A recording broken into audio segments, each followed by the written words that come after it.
Olá pessoal, tudo bem com vocês? Conosco está tudo bem, graças a Deus. Olá pessoal, tudo bem? Como é que estão? Então pessoal, eu já havia prometido, né, que iríamos gravar um conteúdo bíblico aos sábados. E hoje nós estamos gravando esse conteúdo e todos os sábados nós vamos estar gravando uma lição bíblica. Esses conteúdos são totalmente bíblicos.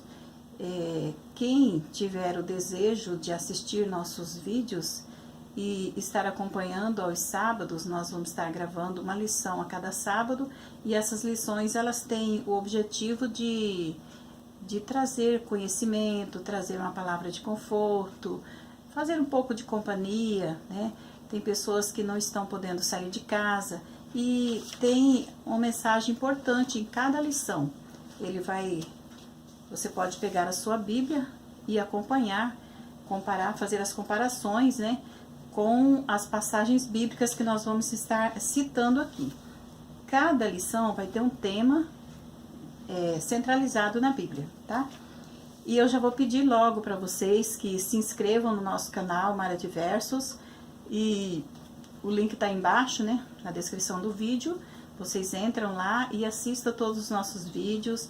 Não deixe de se inscrever, não vai custar nada para vocês. Se inscrever, dar um like pra gente, fazer um comentário e ativar o sininho, porque aí todos os vídeos que lançarmos, né, vocês vão ver os nossos vídeos, tá?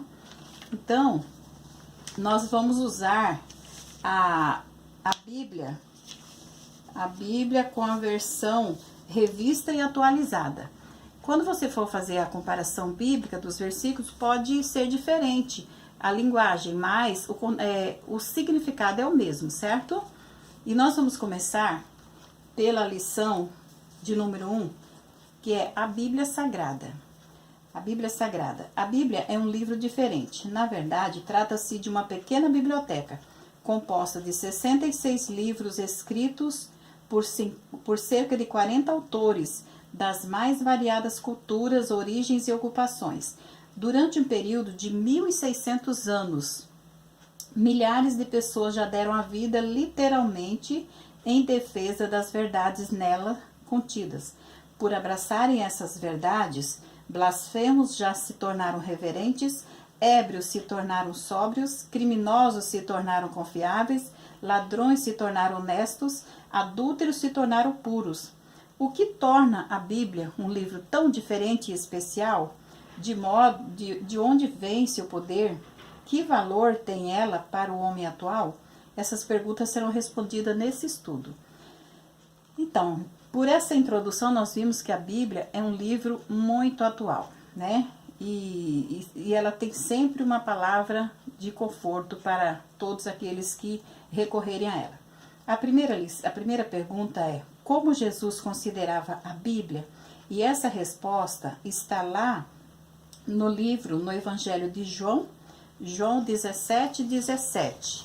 Nós vamos estar lendo João 17:17, que diz o seguinte. Só um minuto. João 17:17, que diz assim, ó: santifica-os na verdade, a tua palavra é a verdade. Essa era a forma como Jesus considerava a Bíblia, sendo a verdade, tá? Então, essa é a lição de número, essa é a resposta da pergunta 1, tá? Aí é somente a resposta é a verdade. Então, Jesus considerava a Bíblia sendo a verdade. Aí, a pergunta de número 2. Qual é a situação de muitos estudantes da Bíblia e o que necessitam para entendê-la? Veja, eu já ouvi muita gente dizer assim: eu leio a Bíblia, mas eu não entendo a Bíblia. Então, a Bíblia mesmo dá a resposta para essa pergunta. A resposta está em Atos, para quem não sabe, Atos é no Novo Testamento, né? Capítulo 8, do versículo 26 ao 31. Atos, capítulo 8, do versículo 26, ao 31. Do 26 ao 31, que diz assim: Um anjo do Senhor falou a Filipe, dizendo: Dispõe-te e vai para o lado do sul, no caminho que desce de Jerusalém a Gaza. Esse se acha de deserto. Tá. Este se acha deserto. Ele se levantou e foi. Eis que um etíope eunuco, alto oficial de Candace, rainha dos etíopes, o qual era superintendente de todo o seu tesouro, que viera adorar em Jerusalém, estava de volta e, assentado no seu carro, vinha lendo o profeta Isaías. Então disse o Espírito a Filipe. Esse Espírito é o Espírito de Deus, né? Que mandou que Filipe acompanhasse aquele carro. E o Espírito disse: aproxima-te desse carro e acompanha-o. Correndo, Filipe ouviu ler o profeta Isaías e perguntou: compreendes o que vens lendo? Ele respondeu: como poderei entender se alguém não me explicar? E convidou Filipe a subir e sentar-se junto a ele. Então, veja bem, como eu disse, essa é a dúvida de muitas pessoas, né? Que lê a Bíblia, mas elas não entendem. Então, o que é necessário? É necessário que tenha alguém para explicar, né? Então, essa é a realidade. Muitos estudam, mas não entendem.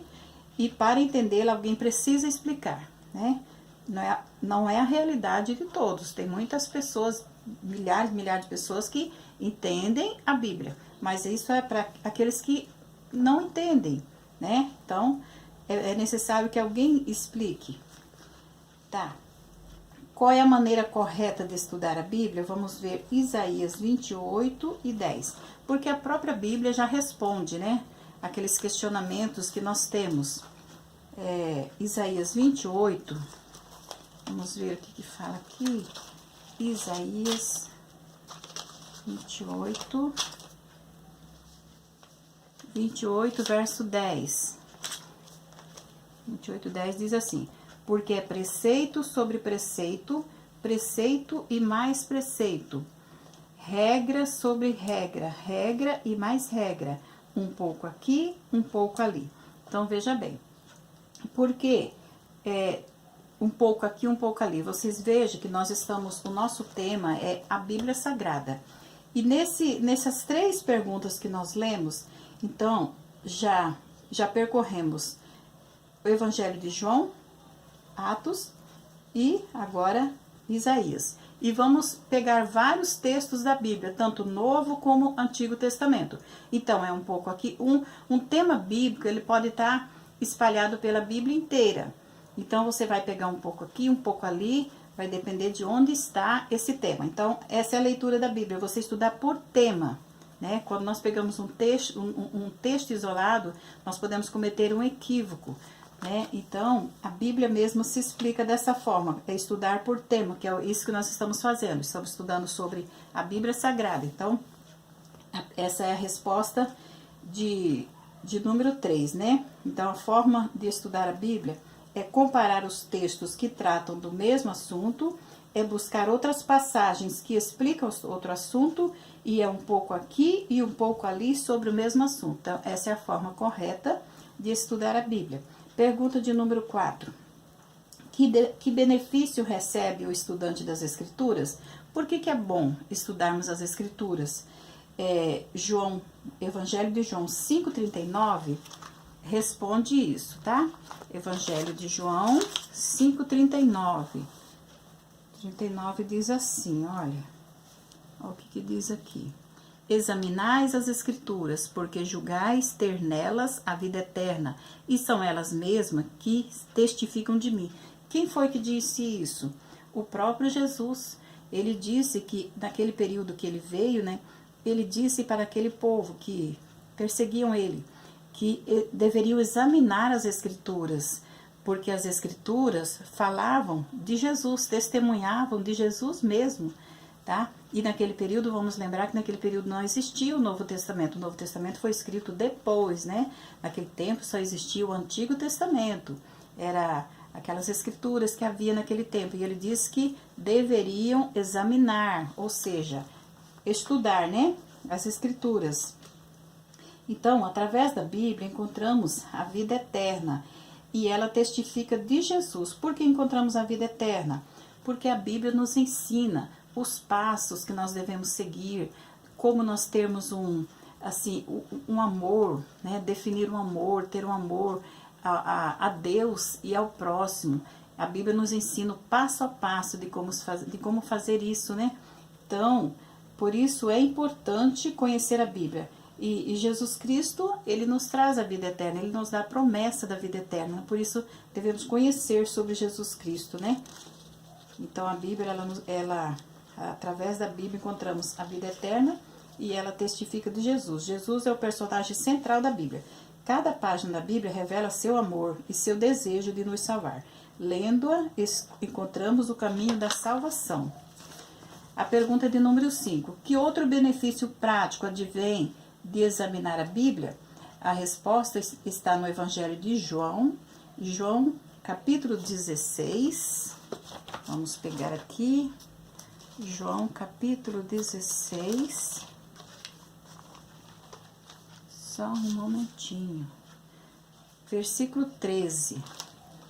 João 16, 13. 16, 13, que fala assim, ó. Quando vier, porém, o Espírito da verdade, ele vos guiará a toda a verdade, porque não falará de si mesmo, mas dirá tudo o que tiver ouvido e vos anunciará as coisas que hão de vir, tá? Então, o outro benefício prático advém de examinar a Bíblia e o Espírito Santo guia em toda a verdade. E ainda tem João 8:32. O Evangelho de João 8:32, que diz assim: e conhecereis a verdade vos libertará. É um versículo bastante conhecido, né? Então, o benefício, que outro benefício de estudarmos a Bíblia, benefício prático de examinar a Bíblia. O Espírito Santo guia em toda a verdade, né? E é a verdade que nos liberta. Liberta de quê? Liberta do pecado, vai nos mostrando, vai iluminando a nossa mente, o nosso coração, vai nos transformando, que o Espírito Santo ele tem esse papel de nos transformar a cada dia, nos fazer novas criaturas, né? Nos libertar dos nossos hábitos antigos, né? A pergunta de número 6. Quem dirigiu os profetas ao escreverem a Bíblia? 2 Pedro 1:21 é a resposta. 2 Pedro 1:21, que diz assim, 2 Pedro 1:21, porque nunca jamais qualquer profecia foi dada por vontade humana. Entretanto, homens santos falaram da parte de Deus, movidos pelo Espírito Santo. Então, quem dirigiu os profetas ao escreverem a Bíblia? Então, o próprio Espírito Santo, ó, homens santos falaram da parte de Deus, movidos pelo Espírito Santo. Então, o Espírito Santo inspirou esses homens escolhidos por Deus para que escrevessem as profecias, e esse mesmo Espírito Santo nos move também a estudar a Bíblia nas profecias e também transmitir para outras pessoas. Isso é um papel que o Espírito Santo desenvolve em nós. Por isso nós estamos gravando esse vídeo, para que essa bênção chegue até você e você também possa ser movido pelo Espírito Santo para querer levar essa mensagem tão importante para outras pessoas também. Porque essa é uma corrente do bem, de você levar esperança para as outras pessoas. Agora a pergunta de número 7. Quanto do texto bíblico é inspirado por Deus? A resposta está em 2 Timóteo 3,16. 2 Timóteo 3,16, que fala assim, ó. 3,16.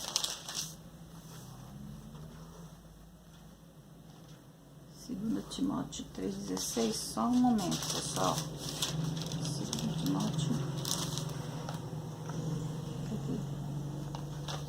3,16.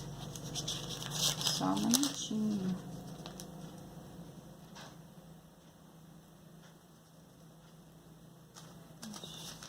Acho que é 1 Timóteo.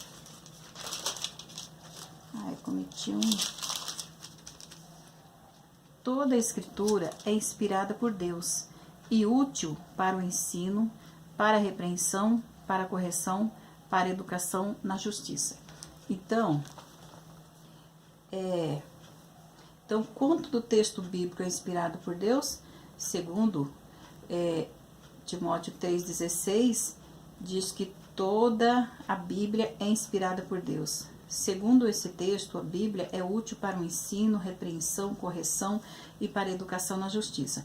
Pela leitura da Bíblia, nosso caráter é transformado, né? Então, é uma coisa maravilhosa, né? E a número 8, pergunta de número 8. Que parte da Bíblia não foi escrita por autores humanos? Êxodo 31:18. Eu não sei se você já ouviu falar que tem uma parte da Bíblia que não foi escrita pela mão humana, né? Toda a Bíblia foi escrita pelos profetas, mas uma parte não foi escrita pela mão humana. Isso está em Êxodo 31:18. E tendo acabado de falar com ele no monte Sinai, deu a Moisés as 2 tábuas do testemunho, tábuas de pedra, escrita pelo dedo de Deus. Então, se você pegar a sua Bíblia, você vai pegar essas passagens que nós estamos aqui falando, né, que eu estou falando para vocês, e vocês vão confirmar na Bíblia de vocês. Se vocês ainda não sabiam, né, vocês vão passar a saber de toda essa verdade, tá? Que está dentro da Bíblia, não é eu que estou inventando, não foi eu que tirei de um outro livro, não, é da Bíblia, tá? Então, a única parte da Bíblia que não foi escrita por seres humanos foi os 10 mandamentos, tá? Que está lá em Êxodo 31:18 e também está em Êxodo 20.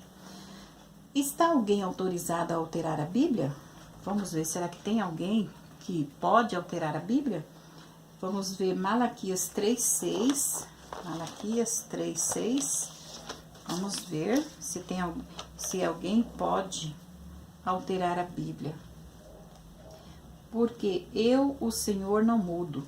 Por isso vós, ó filhos de Jacó, não sois consumidos.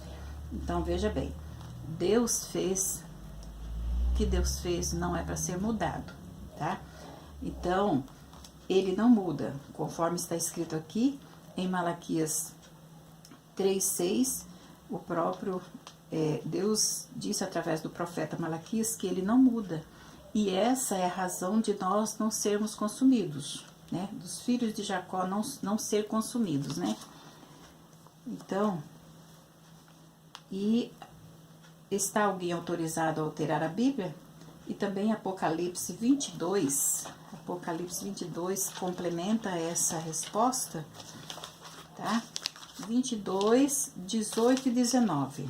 Apocalipse 22, 18 e 19 diz assim: Eu, a todo aquele que ouve as palavras da profecia deste livro, testifico, se alguém lhes fizer qualquer acréscimo, Deus lhe acrescentará os flagelos escritos neste livro. E o versículo 19 diz: E se alguém tirar qualquer coisa das palavras do livro desta profecia, Deus tirará a sua parte da árvore da vida, da cidade santa e das coisas que se acham escritas neste livro. Então, pelo que vemos aqui, ninguém está autorizado a tirar nem acrescentar nada na palavra de Deus, a Santa Bíblia, né? E a pergunta de número 10. Como são chamados os praticantes dos ensinos bíblicos? A resposta em João 13:17. João 13:17, que diz assim, ó. João 13:17 diz o seguinte: Ora, se sabeis estas coisas, bem-aventurados sois se as praticardes. Então, como são chamados os praticantes dos ensinos bíblicos? Bem-aventurados, né? E ainda tem Tiago 1:22. Tiago 1:22, que diz assim: Tornai-vos, pois, praticantes da palavra e não somente ouvintes, enganando-vos a vós mesmos. Então, o alerta aqui para nós é que nós, a partir do momento que nós conhecemos essa verdade, que é a palavra de Deus, então nós devemos não só ser ouvintes, mas praticantes também. E nós estamos aqui na condição de praticantes, trazendo esse conteúdo para vocês, tá? E agora nós vamos para a recapitulação. Recapitulação do que nós estudamos hoje, tá? Recapitulação final. Então, para Jesus, a palavra de Deus é a fonte da verdade, né? Conhecereis a verdade vos libertará. Errais em não conhecer as profecias. Então, para Jesus, a palavra de Deus é a fonte da verdade. Jesus, ele não tinha nenhuma dúvida, ele não teve dúvida nenhuma da palavra de Deus. Pelo contrário, ele era praticante da palavra. Muitos estudam e não entendem. A fonte correta de estudar a Bíblia é um pouco aqui e um pouco ali, sobre o mesmo assunto. Toda a Bíblia é inspirada por Deus. Não podemos tirar nem acrescentar nada às Escrituras. Então, esse foi o nosso estudo de hoje, tá? Nós estudamos hoje sobre sobre a Bíblia Sagrada. Aprendemos um pouco sobre a Bíblia Sagrada. E nós vamos nos despedindo aqui e pedindo que vocês assistam, né? Assistam esse vídeo, deixem um joinha, se inscrevam, porque nós vamos dar continuidade, tá? A cada sábado nós vamos estar gravando sobre uma lição. A próxima lição, de número 2, tem o tema de A Beleza da Criação Divina, tá? Então, nós vamos nos despedir aqui agora e até o próximo vídeo. Durante a semana nós vamos gravando outros conteúdos, mas aos sábados vai ser sobre os estudos bíblicos, tá? Tchau. Tchau, gente. Fiquem com Deus.